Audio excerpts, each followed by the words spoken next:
भानु चौधरी अपने गांव के मुखिया थे। गांव में उनका बड़ा ही मान था। मुखिया साहब की ऐसी धाक बंधी हुई थी कि उनकी मर्जी के बिना गांव में पत्ता भी नहीं हिल सकता था।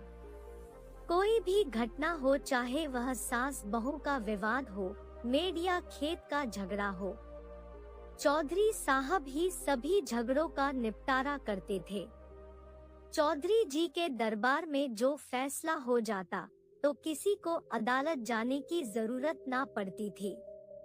चौधरी महाशय के 3 पुत्र थे। बड़ा लड़का वृतांत एक बहुत ही शिक्षित मनुष्य था। वह बड़ा ही अनुभवी और बड़ा ही नीति कुशल था। बूढ़े चौधरी साहब उनके हर बात मानते थे, क्योंकि वह अदालत और कानून के मामलों में वह बहुत बड़ा जानकार था। वह कानून का पुतला था। कानून की दफाएं उसके जवान पर रहती, गवाह गढ़ने में पूरा उस्ताद था। उनका मझला बेटा था शान चौधरी, जो एक किसान था। वह बुद्धि से मंद लेकिन शरीर से बड़ा ही मेहनती था। तीसरा बेटा था गुमान। वह बड़ा ही रसिक था लेकिन बहुत ही उद्दंड था। मछली पकड़ने का शौकीन, बड़ा ही रंगीला जवान था। लेकिन था वह अपनी मर्जी का मालिक ही।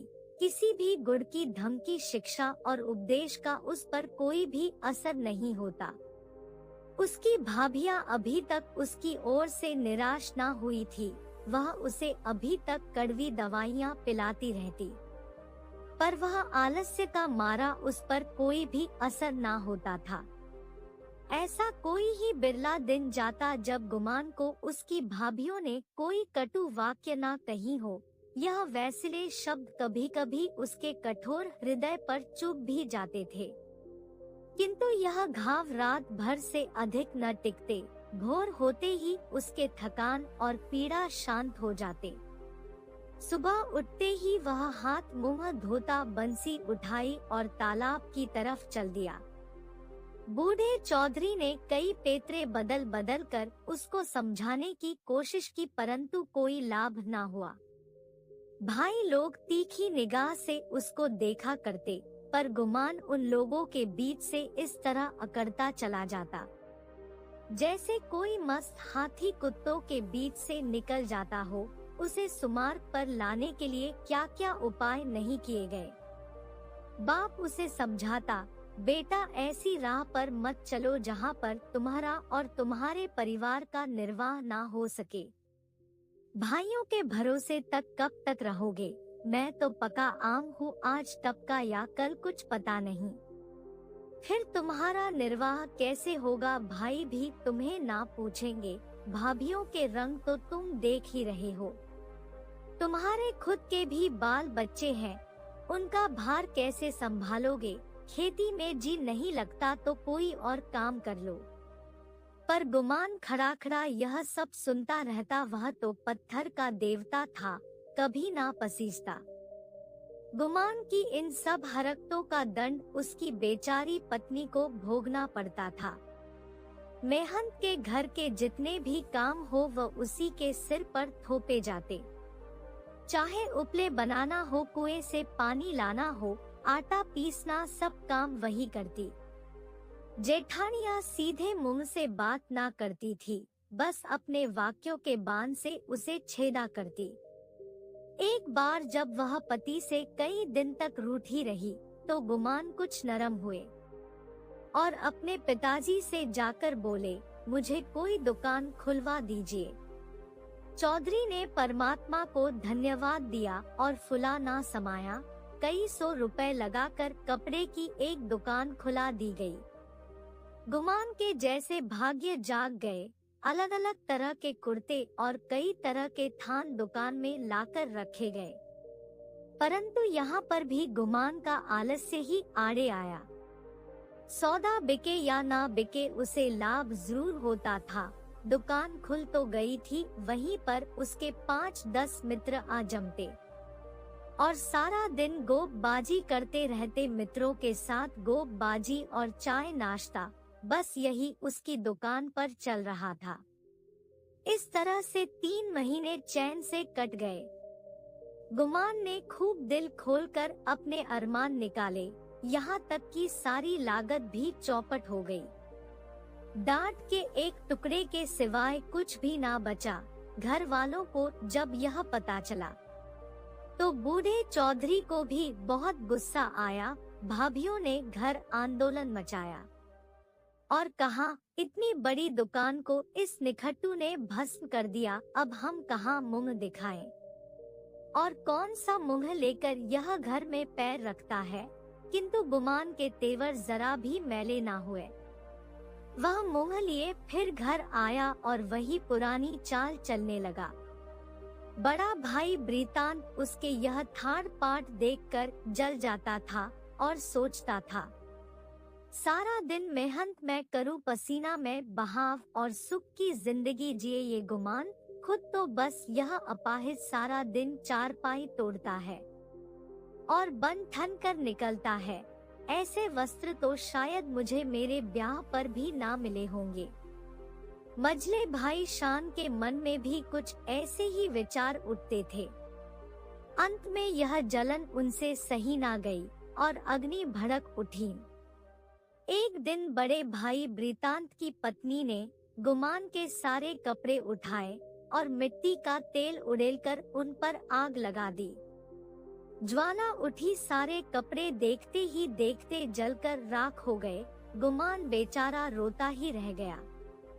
दोनों भाई खड़े खड़े तमाशा देखते रहे। बूढ़े चौधरी ने जब यह दृश्य देखा तो सिर पीट लिया। वह समझ गया कि यह दवेश की अग्नि है, घर को जलाकर राख कर देंगी। यह ज्वाला तो थोड़ी देर में शांत हो गई, परंतु हृदय की ज्वाला जो की त्यों दहकती रही। अंत में एक दिन बूढ़े चौधरी ने घर के सभी सदस्यों को बुलाया और इस गुण विषय पर अपने विचार रखने के लिए कहा कि कैसे बेड़ा पार होगा। और अपने बड़े बेटे ब्रीतान से बोला, बेटा तुमने आज देखा कि बात में सैकड़ों रुपए पर पानी फिर गया, इस तरह तो निर्वाह नहीं होगा। तुम समझदार हो, तुम ही कोई हल निकालो। परंतु बेटा ब्रीतांत बिल्कुल चुप रहा। वह अभी इसका उत्तर सोच ही रहा था कि तभी उसकी पत्नी बोल उठी, दादाजी अब समझाने बुझाने से काम नहीं चलेगा, सहते सहते हमारा कलेजा फट गया है। बेटे की जितनी पीर बाप को होगी, भाइयों को भी उतनी होगी क्या? उसकी आदि भी नहीं हो सकती। मैं तो साफ कहती हूँ कि घर का बंटवारा कर दीजिए, भला क्या होगा? ज्यादा से ज्यादा दुनिया हम पर हंसेगी और क्या। अपनी पत्नी की बात सुनकर ब्रीतांत ने भी उसकी हाँ में हाँ मिलाई और कहा, हाँ पिताजी यही सही रहेगा। अब बारी थी मंद बुद्धि सान की, पर बेचारा वह तो किसान था, बैलों के पीछे आंखें बंद करके चलने वाला। ऐसे गुण विषय पर वह मुंह कैसे खोलता, वह दुविधा में ही पड़ा था। तभी उसके धर्मपत्नी अपनी जेठानी का अनुसरण करते हुए बोली, बड़ी बहन ने जो कहा है वह बिल्कुल सही कहा है, इसके अलावा कोई दूसरा उपाय नहीं है। कोई तो कलेजा तोड़ तोड़ कर कमाई, मगर पैसे पैसे को तरसे, तन ढकने को वस्त्र तक ना मिले और कोई सुख की नींद सोए। ऐसी अंधेर नगरी में अब हमारा निर्वाह न होगा। शान चौधरी ने भी इस प्रस्ताव का पूरा अनुमोदन किया। अब बूढ़े चौधरी अपने बेटे गुमान से बोले, क्यों बेटा, तुम्हें भी यही मंजूर है? अभी कुछ बिगड़ा नहीं है। काम धंधा करोगे या अभी भी आंखें नहीं खुली? गुमान में धैर्य की कमी न थी। बातों को इस कान से सुनकर उस कान से उड़ा देना जैसे उसका रोज का काम था। किंतु आज उसके भाइयों की इस जली कटी पर उसको बहुत ही क्रोध आ गया। वह बोला, भाइयों की जो इच्छा है वही मेरे मन में भी लगी हुई है। मैं भी इस जंजाल से भागना चाहता हूँ। मुझसे मजूरी ना होगी। जिसके भाग्य में चक्की पीसना है वह पीसे, मेरे भाग्य में चयन करना लिखा है, तो मैं क्यों अपना सिर अखरी में दूं? मुझे किसी की कोई परवाह नहीं है। आप लोग मेरे पीछे क्यों पड़े हैं? अपनी अपनी फिक्र कीजिए। इतना कहकर गुमान वहां से चला गया। अब फैसला हो चुका था कि घर का बंटवारा किया जाए।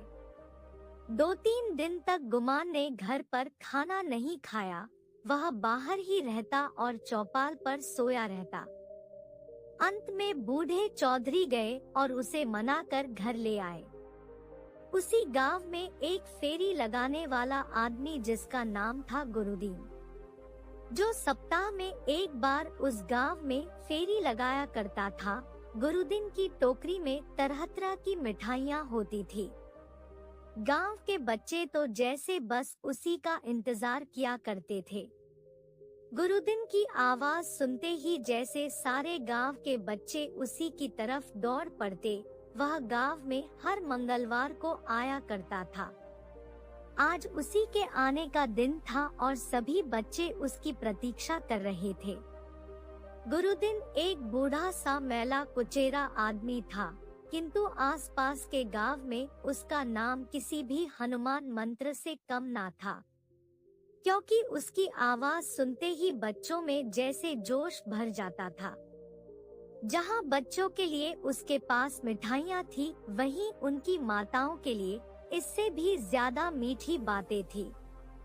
माँ कितना भी मना करती रहे, बार बार पैसे ना रहने का बहाना करे, पर गुरुदीन चटपट मिठाइयाँ बच्चों के दोनों हाथों में रख देता और स्नेहपूर्ण भाव से कहता, बहू जी पैसों की चिंता ना करो, फिर मिलते रहेंगे, कहीं भागे थोड़ी ही जाते हैं।